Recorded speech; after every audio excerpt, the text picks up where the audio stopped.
Godina Shawaa Kaabaa miseensi poolisii nama seeraa ala hidhuudhaan dararee maallaqa fudhate hidhaan adabameera. Yakkamaa tokkoffaan itti aanaa koomaandara poolisii fi miseensa koree nageenyaa aanaa Dabra Libaanos nama Biraanuu Leencoo Tuuchoo jedhamu yoo ta'u, kan isa wajjin yakka kana keessatti qooda fudhate immoo Gaaddisaa Tolasaa Hordofaa jedhamuu fi magaalaa Shararoo keessa kan jiraatu gaafa guyyaa tokko ji'a sadaffaa 2016 tilmaamaan halkan keessa sa'aatii 3 yoo ta'u, koomaandarri poolisii kun dubartiin Xajjii Alamuu Tufaa jedhamtu kan magaalaa Shararoo keessa jiraattu miseensa shanee ta'uu ishii koreen nageenyaa waan bira ga'eef qabaa jedhee poolisootatti ajaja dabarse.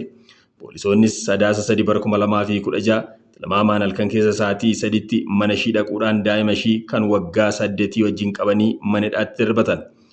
Mana hidhaatti erga darbatamtee ji'a tokko guutuu namni ishii gaafate hin turre, namni ishii qorates hin turre. Garuu namtichi Gaaddisaa Tolasaa jedhamu kan ishii beeku tokko itti deddeebi'ee gaafachaa ture. Innis dubbiin ishiin ittiin shaakkamte wanjala cimaa waan ta'eef karaa danda'ameen otoo dubbiin qaama olaanuu ga'ee rakkoo ittiin fidiin dafanii waa kennanii gaariidha jechuudhaan haadhaa fi firoottan ishii itti himaa ture jedhama. Koomaandarichis dubartii kana guyyaa adda addaatti miseensa abaa'oo shanee waliin hidhata qabda. Amma federaalli dhufee si fudhata yookiin si ajjeessu yookaan immoo si shabbeessu jedhee doorsaa ture. Koomaandarichis karaa nama Gaaddisaa Tolasaa jedhamuun birrii 100,000 kanfalan malee akka hidhaa keessaa hin baasne firoottan ishiitti hime. Firoonni ishiis maallaqa kana hunda baasuu waan hin dandeenyeef yeroof callisuu filatani. Tuma kanaan jiranuu firoonni ishii mana murtiitti iyyatanii akka dhiyaattu ta'e. Manni murtiis yakka kana hunda ishii hiisisuu hin qabdu wabiidhaan haa gadhiifamtus jedhee murteesse. Koomaandarichis maallaqan jedhe sana argadhu malee hin gadhiisu jedhee karaa jidduu deemaa ishiitiin firoottan ishiitti himsiise. Amma dubbiin hammaataa waan dhufeef haati Xajjii mana qabdu gurgurtee kaffaluudhaan murteeffatte.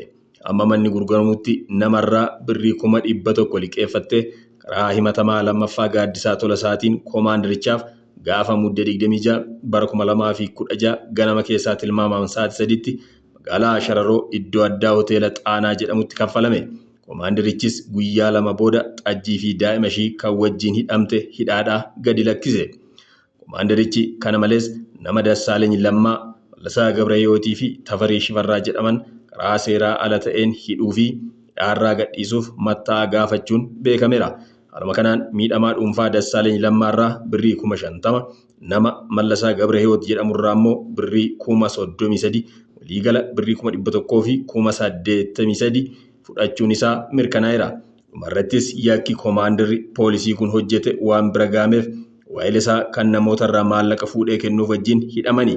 Manni murtiis yakka hojjetame kana erga mirkaneeffatee koomaandarri poolisii aanaa Dabra Libaanos hidhaa waggaa 14 fi adabbii birrii 10,000 akka kaffalu akkasumas waa'ee isaa kan ture namni Gaaddisaa Tolasaa jedhamu immoo hidhaa waggaa 2 fi adabbii maallaqaa 10,000 akka baasu itti murame.